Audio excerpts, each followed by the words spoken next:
Meu nome é Paulo Roberto Figueira Leal, eu sou professor da Universidade Federal de Juiz de Fora e sou jornalista na graduação pelo FRJ, depois fiz mestrado e doutorado em Ciência Política no UPERJ. O convite que recebi para falar um pouco sobre esse momento é um convite que não é apenas para discutir um tema que é do meu interesse de pesquisa, é para discutir um tema que é fundamental para a cidadania brasileira.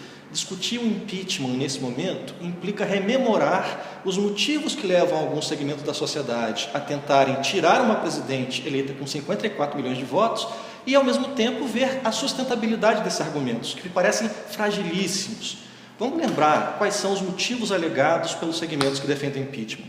O primeiro deles, que é o argumento central que aparece na peça que foi acolhida pelo presidente Eduardo Cunha. E é bom lembrar, Eduardo Cunha será o responsável por detonar um processo de impeachment. E, obviamente, eu não preciso falar muito sobre o que se sabe sobre o deputado Eduardo Cunha. Nesse sentido, o argumento central que aparece e que, em alguma medida, vertebra o processo de discussão lá na Câmara, nesse momento, é a chamada pedalada fiscal. O que é a pedalada fiscal? O que significa esse apelido? Implica que um governo, com recursos adiantados de um banco público, paga algumas das suas obrigações. Por exemplo, paga o Bolsa Família e depois ressarce aquele banco público, inclusive por esse serviço. Essa prática, que agora foi considerada pelo TCU uma prática não convergente com o espírito da Lei de Responsabilidade Fiscal, foi inaugurada agora no governo Dilma? Não. Todos os presidentes, inclusive Fernando Henrique Cardoso, utilizaram essa prática. E todos esses presidentes, em todos os anos, tiveram suas contas aprovadas pelo Congresso Nacional e não tiveram nenhuma grande objeção nos pareceres técnicos do TCU. No meio do jogo, o TCU muda a sua avaliação sobre a gravidade dessa prática e cria a possibilidade de que se julgue a presidente Dilma por uma suposta infração da Lei de Responsabilidade Fiscal, que continua sendo praticada, inclusive, por governadores de oposição até recentemente. Isso não se sustenta. É uma regra que mudou no meio do jogo, que obviamente implica uma prática utilizada por todos os presidentes, é motivo forte o suficiente para tirar do poder, naquele que é o recurso mais extremo da legislação brasileira, um presidente eleito com 54 milhões de votos? É obviamente insustentável. Qual que é uma segunda estratégia que setores de oposição têm utilizado para sustentar a impossibilidade da continuidade do mandato do presidente Dilma? E que é, por sua vez, o argumento central que aparece em discussão lá no TSE. O argumento é de que a Operação Lava Jato teria demonstrado que parte dos doadores de campanha da presidente Dilma, em 2014, fizeram doações com base em dinheiro que foi adquirido de modo ilícito nos arranjos que estão sendo denunciados, que estão sendo investigados, não apenas na Petrobras, mas em outras instâncias de empresas estatais e do poder público. Essa acusação, ela se sustenta, me parece que muito fragilmente, porque essas mesmas empreiteiras que doaram para a campanha de Dilma, doaram valores muito parecidos para a campanha do Aécio. Quer dizer que as empreiteiras têm dois cofrinhos, um cofrinho com dinheiro limpo para doar para o Aécio e para uma parte dos deputados, que inclusive integram a comissão do impeachment, e um de dinheiro sujo para doar para Dilma. É óbvio que não é assim. Qual que é a lógica dessas empreiteiras? Por que elas doam para tantos candidatos? Porque elas querem estabelecer relações com qualquer um que tenha chance de ganhar. Qualquer candidato que queira receber esse recurso e que tenha a chance de ganhar, os receberá.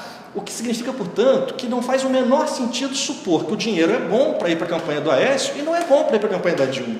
Obviamente, isso também não é sustentável.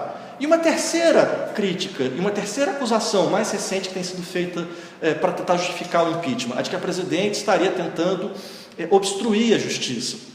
Isso vem, em primeiro momento, da delação do senador Delcy de Amaral, em outro, da leitura que apareceu da gravação do grampo da conversa entre Dilma e Lula. Vamos passar por essa segunda. Aquela pequena conversa, que inclusive enseja um debate grande, é razoável grampear o presidente da República, enfim, mas o que aparece naquela conversa é suficiente para que a interpretação da Polícia Federal seja a única possível? Não. O que sugere, portanto, que há uma interpretação interessada para criar um fato político e com acesso ao Jornal Nacional com enorme rapidez, não? E com acesso aos veículos das grandes empresas de comunicação, todos eles profundamente empenhados na tentativa de destituição da presidente, o que sugere, portanto, que há aí uma interpretação absolutamente enviesada. E qual que é a segunda dimensão para supor que a presidente Dilma estaria contribuindo para a obstrução da justiça? As delações do senador Delcídio, que comprometem toda a linha sucessória. Se é verdade o que o Delcídio está falando, isso é um dado importante, será que é possível confiar apenas na palavra de um senador que está negociando a redução de sua pena e, portanto, tem todo o interesse em denunciar todo mundo? Mas se comprovarem as denúncias de Delcídio, toda a linha sucessória do presidente Dilma também está comprometida. Temer, Eduardo Cunha, Renan Calheiros, inclusive as candidaturas de oposição principais, né? O senador Aécio Neves aparece intensamente nessas delações, o que sugere, portanto, que se é para dar crédito à delação do senador Delcídio Amaral, obviamente não é razoável supor que se dará um golpe na corrupção tirando a presidente Dilma, porque não há nenhuma garantia de que, primeiro, sejam verdadeiras essas informações, pelo menos não até o momento, e dois, toda a linha sucessória estaria comprometida. Portanto, se não é por pedalada fiscal, que é uma prática infelizmente corriqueira e que não tem nível de gravidade para sugerir a queda da presidente, se não é por conta de doação de campanha, porque quem doou para ela também doou para a candidatura de oposição, e se não é por obstrução de justiça, diga-se de passagem, nunca a Polícia Federal teve tanta autonomia, nunca o Ministério Público teve tanta possibilidade de atuação, inclusive com a boa prática inaugurada pelo PT de nomear para a Procuradoria o mais votado da categoria.